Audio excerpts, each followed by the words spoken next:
Kejadian pasal yang pertama ayat yang pertama. Pada mulanya Allah menciptakan langit dan bumi. Katakan amin. Silakan dulu. Pada mulanya Allah. Yang Tuhan ciptakan apa? Langit dan bumi. Saudara hidup di mana saat ini? Di bumi. Kita belajar dari Yesus sekarang. Yang pertama kita belajar adalah awal dari segala sesuatu adalah Tuhan. Amin. Awal dari segala sesuatu adalah Tuhan. Tidak ada yang telah jadi sebelum diciptakan oleh Tuhan. Jadi segala sesuatu diciptakan oleh Tuhan, langit dan bumi, ya, langit dan bumi. Kenapa dirangkum seperti ini? Karena hanya ada yang manusia bisa lihat adalah ada langit dan ada bumi. Di mana kita berpijak saat ini? Artinya apa? Segala sesuatu yang ada di langit dan yang ada di bumi itu adalah pemiliknya hanya ada satu, yaitu Tuhan. Nanti ketika Lucifer mempunyai hati pemberontakan, ingin menjadi seperti Allah, disitulah mulai berkuasa, kuasa kegelapan, yaitu iblis itu. Dia jatuh dan dialah yang mempengaruhi manusia sampai sekarang. Pada mulanya adalah Allah. Kalau pada mulanya adalah Allah, awal dari segala sesuatu, pemilik dari segala sesuatu, terus saudara siapa? Kita ini siapa? Ini yang jarang kita mengerti. Kita percaya Tuhan, tapi kita tidak tahu tempat dan posisi kita sebagai apa. Apalagi kalau kita sudah bisa meraih segala sesuatu. Secara dunia orang katakan kita sukses, berhasil. Di sini orang mulai sudah lupa siapa dia dan siapa Tuhan. Kalau ditanya percaya Tuhan, percaya sama Tuhan. Tapi untuk menempatkan diri kita di hadapan Tuhan sebagai apa? Ini jarang manusia menyadari. Makanya beberapa minggu yang lalu saya sampaikan firman Tuhan.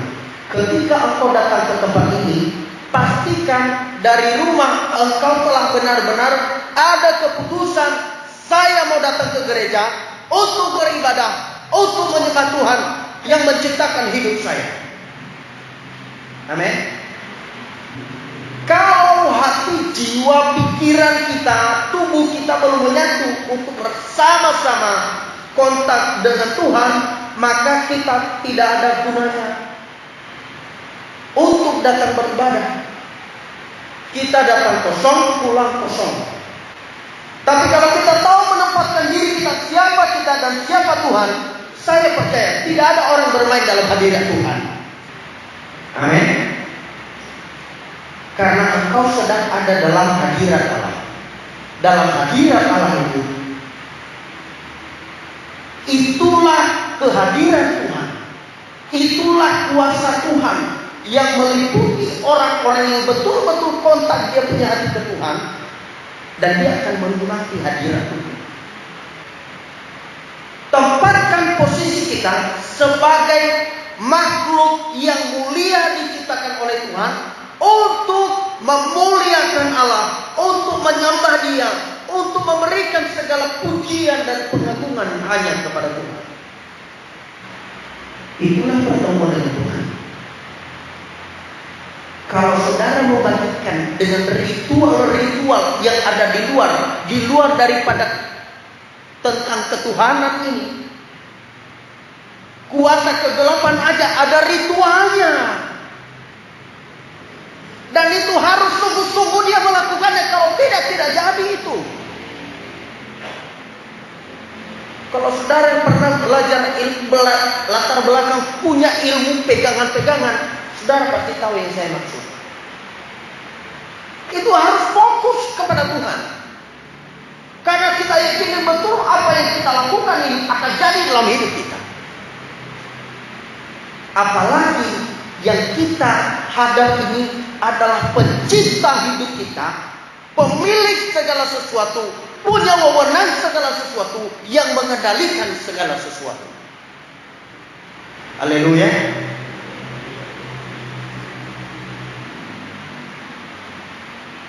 Saya mau katakan kepada saudara malam hari ini bahwa kalau kita menyadari posisi kita, keberadaan kita adalah milik Tuhan, dan kita tahu kita datang hanya untuk menyembah Tuhan, hanya untuk memuliakan Allah, maka tidak bisa tergoyahkan iman kita hanya karena dirikan orang. Paham maksud saya? Iman kita tidak akan terganggu hanya karena omongan orang.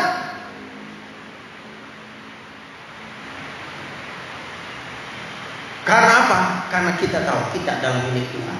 Amin. Karena segala sesuatu yang kita alami, tidak mungkin Tuhan tidak bela.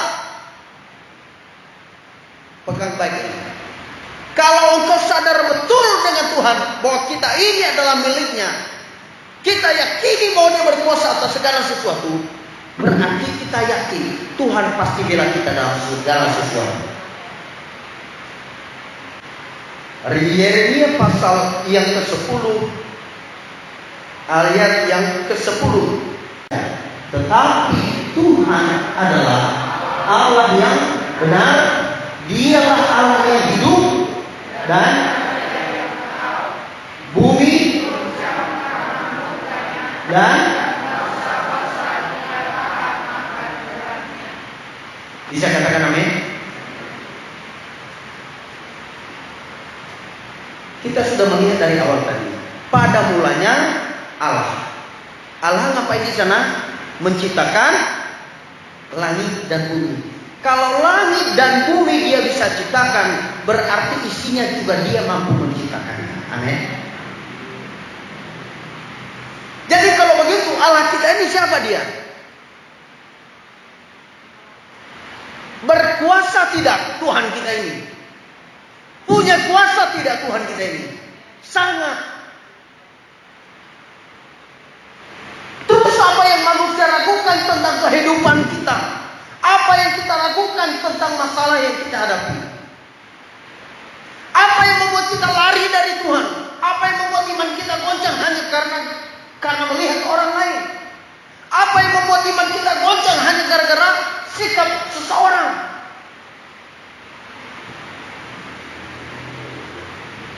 Saudara percaya saudara adalah milik Kristus? Saya percaya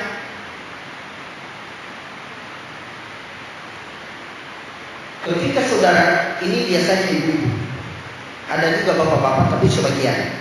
Biasanya kalau bapak-bapak itu hanyalah sebagai pebisnis dari barang ini. Namanya berlian. Pernah lihat berlian? Pernah lihat? Pernah saya lihat berlian.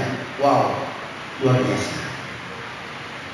Saudara punya berlian sebesar kuku ini aja. Sebesar kuku saudara. Saudara punya berlian. Saya mau tanya kepada saudara. Kira-kira saudara ingin orang ngaku saudara punya berlian? Saudara taruh di mana itu berlian? Di mana? Saudara pasti taruh di tempat yang paling aman. Dan saudara melindungi sangat berlian itu. Amin. Amin ya? Ya udah, kalau saudara nggak mau, kasih sama saya.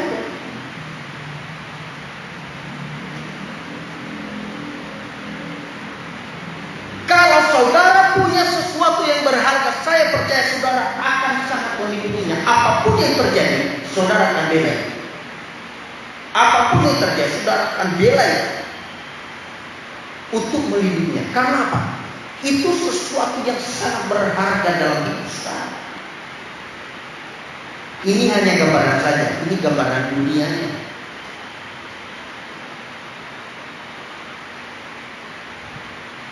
Pelajarannya dengan Tuhan, antara kita dan Tuhan adalah kita ini diciptakan.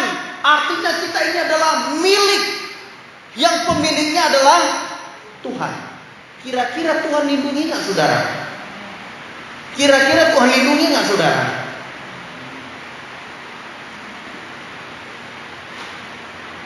Hari-hari ini kan kita seperti diboyong, diarahkan, harus pakai. Saudara tidak pakai ini, saudara kan tanggung akibatnya. Ada konsekuensinya. Tapi saya mau kasih tahu kepada saudara, di luar dari perlindungan manusia lakukan, ada perlindungan lebih luar biasa, yaitu perlindungan Tuhan. Amin. Bukan hanya kesehatan, dalam segala masalah yang kita hadapi, peperangan rohani yang kita hadapi, pertandingan iman yang sedang berlangsung, saya yakin dan percaya Tuhan pasti lakukan. Dia pencipta dari segala sesuatu. Kenapa dia bisa menciptakan? Lihat bagian ini, dia berkata begini. Tuhan itu adalah Allah yang benar. Dialah Allah yang apa? Sesuatu yang mati tidak bisa menciptakan apa-apa. Hanya makhluk hidup yang bisa menciptakan sesuatu. Allah kita adalah Allah yang hidup, makanya Dia berkuasa, Dia berdaulat, Dia mampu melakukan segala perkara.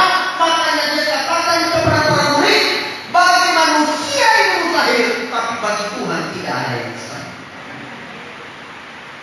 Amin. Jadi apa yang kita lakukan terhadap Tuhan?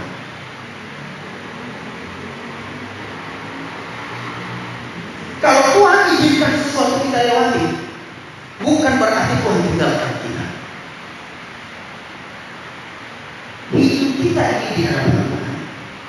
Ketika kita mulai bisa berjalan, tidak mungkin orang tua kita langsung menentang kita punya patar. Berdiri. Pernah lihat begitu? Siapa punya anak? Yang punya anak sih. Waktu anakmu masih kecil, baru belajar jalan, terus kamu tuntun dia, terus dia jatuh, terus kamu tenang dia punya patar. Berdiri, jalan. Enggak kan?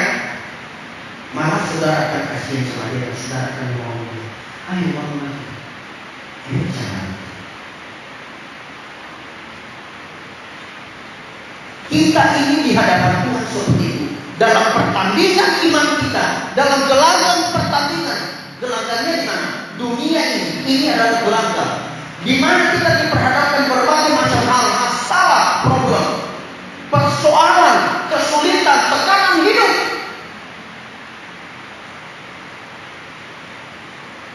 Terkadang kita tidak sadar kita sendiri, kita lemah. Nggak usah jauh-jauh.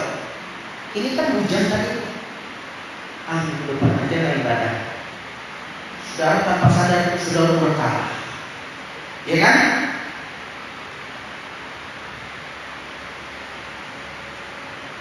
Tapi Tuhan kan tidak langsung tempelin saudara, Anda, apalagi tendang. Tidak.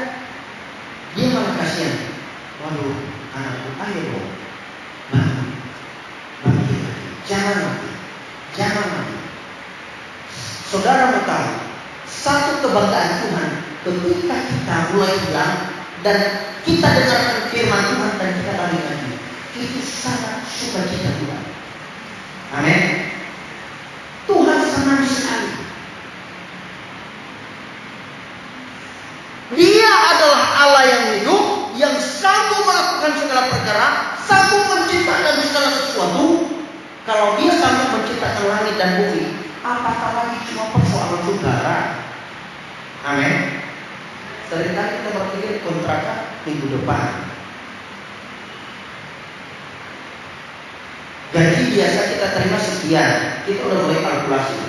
Kontraknya sekian, listrik ini segala macam.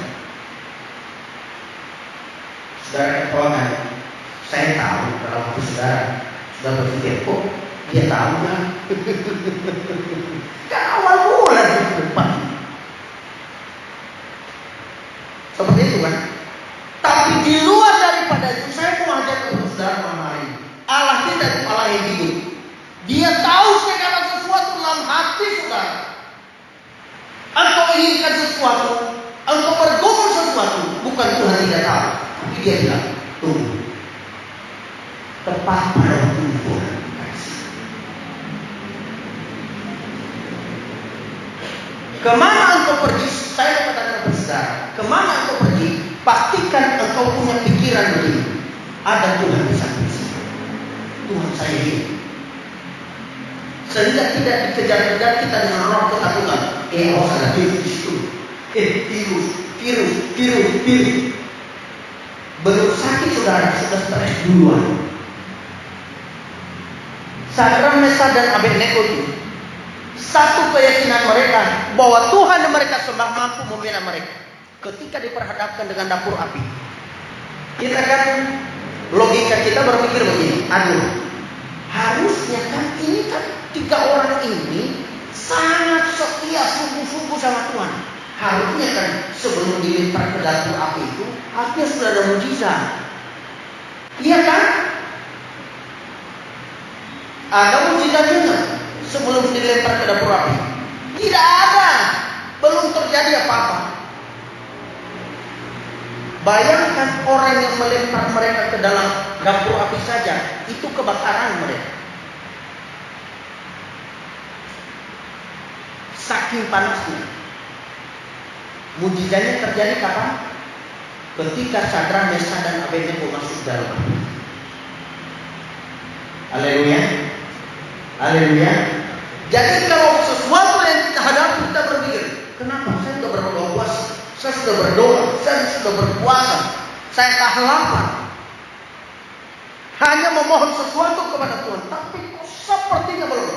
Saya mau katakan kepada saudara, Allah kita tidak tuli, Dia hidup. Amin. Tuhan kita tidak pikun karena umur, tidak. Beda dengan manusia. Ibrani mengatakan Tuhan itu Dia tidak berubah dulu, sekarang dan sampai selamanya. Saudara, saya mau katakan kepada saudara malam hari ini, pujian yang kita nyanyikan tadi, dia berkata bahwa semua karena anugerah diberikan kepada siapa? Kepada kita. Kalau kita dipakai Tuhan, itu semua karena apa? Anugerah Tuhan. Karena apa? Tuhan yang mengendalikan segala sesuatu. Memang Tuhan memberikan kehendak bebas dalam hidup manusia. Itu tidak bisa diganggu oleh Tuhan.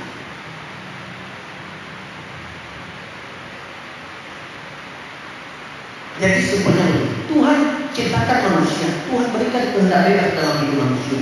Sebenarnya ini dari kita diciptakan sudah ada ujian dalam hidup kita. Ini menguji kita, kita pilih Tuhan atau pilih yang lain. Simpel kan? Pilih yang benar atau pilih yang jahat. Dia pencipta segala sesuatu. Langit dan bumi Dia ciptakan hanya dengan apa? Dengan firman.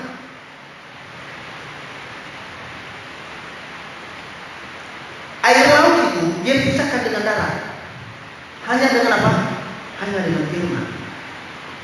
Dia ciptakan segala tumbuhan hanya dengan firman, maka jadi segala sesuatu.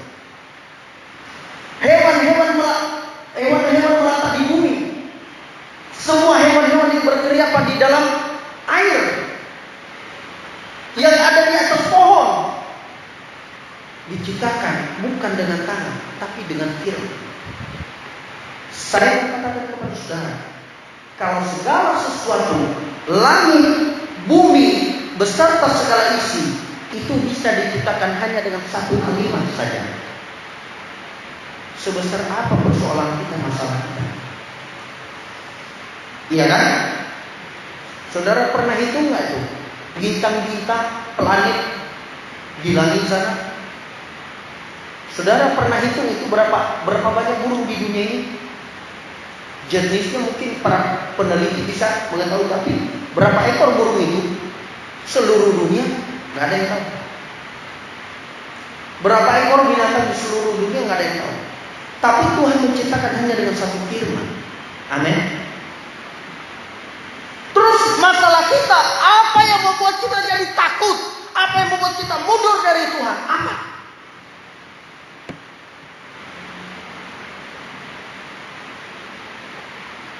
Kita dengarkan omongan orang sedikit aja kita memblame. Tahu memblame? Seperti hilang kekuatan.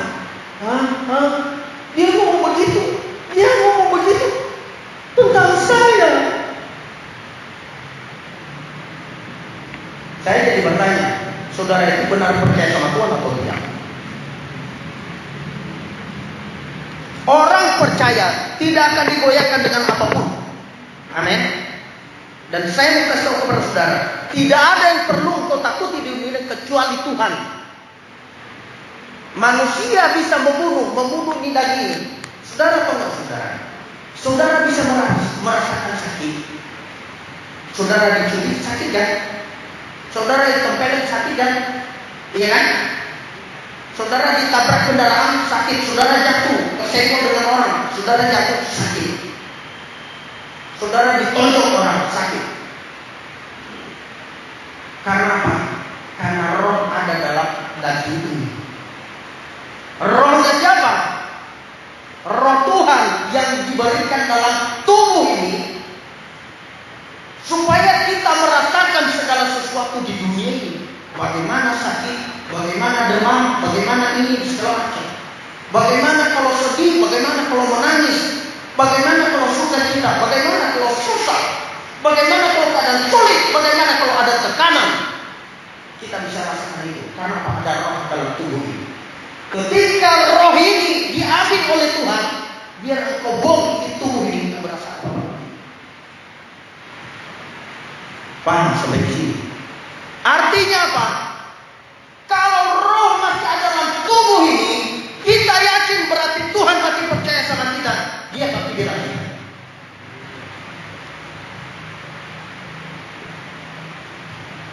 Saudara sering berkata, aduh sakit. Kena duri misalnya, kena duri. Aduh sakit dan saya ketusuk duri. Kenapa saudara bisa merasa sakit? Karena ada roh di dalam tubuh. Coba kalau tidak ada roh lagi di dalamnya. Jangankan ditusuk duri, kamu sayat-sayat pakai pisau silet, nggak berasa apa-apa lagi. Haleluya. Jadi kalau engkau merasa mati, oh saya sedih sekali. Oh, engkau merasa berarti ada Tuhan bersama kamu. Masih ada roh Tuhan dalam hidupmu. Masih ada kesempatan untuk hidup kita ini untuk berharap kepada Tuhan. Sebab segala ya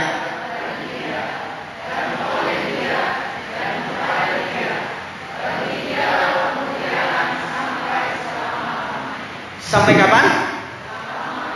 Artinya tidak ada di luar Tuhan.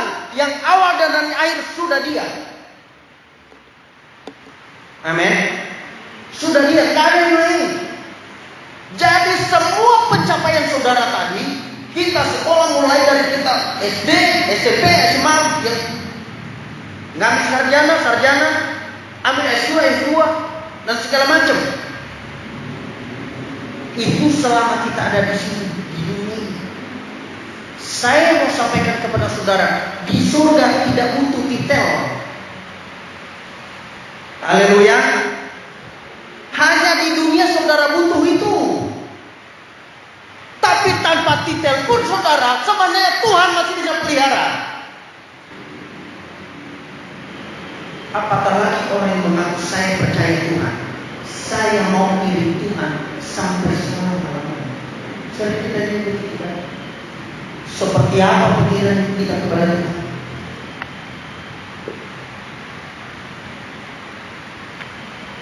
Segala sesuatu, langit, bumi diciptakan, semua isinya Dia ciptakan, termasuk saudara dan saya.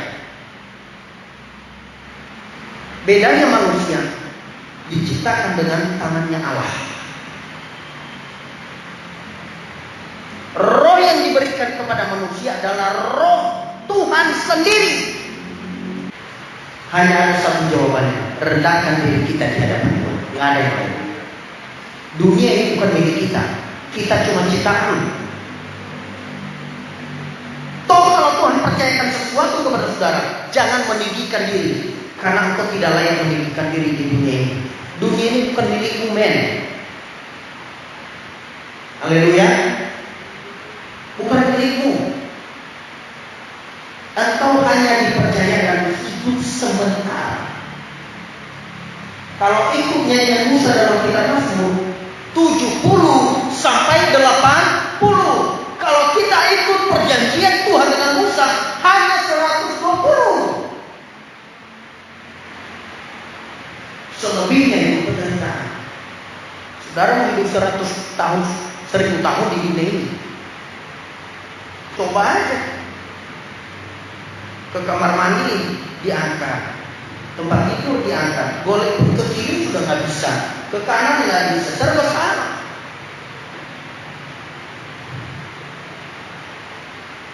Makanya Tuhan sudah tahu ukurannya seperti apa, yang mampu dijalani oleh manusia sejauh apa. Cuma kan kita sering berpikir, padahal dia masih muda. Oh, ini menurut kita, tapi menurut Tuhan tidak begitu. Amin ya. Amin. Jadi apapun masalah, jangan lari. Jangan goyah imanmu hanya karena sesuatu. Jangan.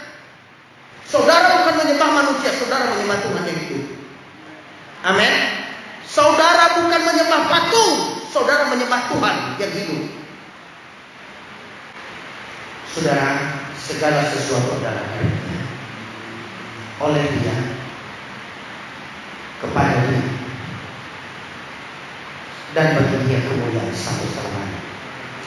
Segala sesuatu berpusat kembali kepada Tuhan, bukan untuk kita. Bagian kita saudara tahu, bagian kita hanya sebatas kita kenal. Makanya Tuhan ajari dalam doa Bapa kami, Matius pasal 6 ayat yang keberapa? 12 atau 13. Berilah kami pada hari ini makanan kami yang lihat tuh, mana itu dikasih Tuhan untuk bangsa Israel di padang gurun. Sepuasnya mereka makan, secukupnya, sekenyang-kenyangnya pun boleh. Tapi ada pesan Tuhan melalui Musa, jangan simpan, karena kalau engkau simpan jadi busuk.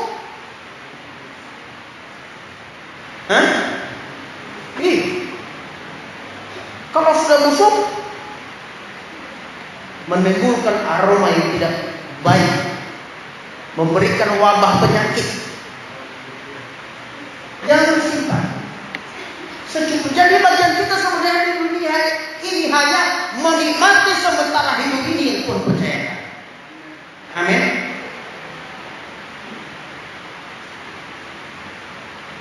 Nantilah masih banyak yang sebenarnya, tapi nanti saudara belum lihat Tuhan kan begini. Siapa mempunyai 2 helai baju, hendaknya membagi kepada yang tidak punya.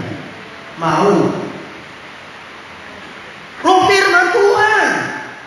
Jadi kalau saudara punya kendaraan 2 bagaimana? Nah, bingung kan? Nah, kita tahu tadi kan segala sesuatu yang punya siapa? Tuhan. Kalau engkau punya rumah 5, oh mau. Nah, ini manusia kita yang berkata, bro, itu kan yang satu 5 miliar, yang sana 13. Aduh, bingung deh. Ya, kita harus berpuasa ini. Apa ini kehendak Tuhan atau bukan? Begitu.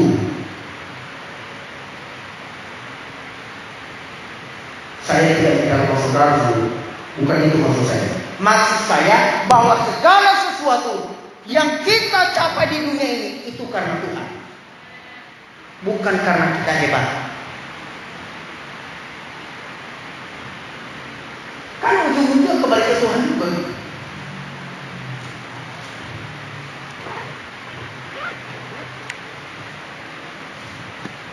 Jangan cemas apapun yang kita hadapi hari-hari ini. Satu kalimat aja ingat, Allah kita hidup. Cukup itu.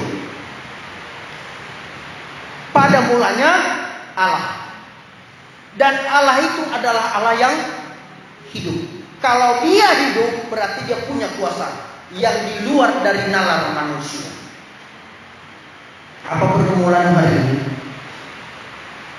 Bawa di kaki Tuhan, serahkan ke Tuhan, Tuhan pasti tolong kita. Mari kita berdiri semua.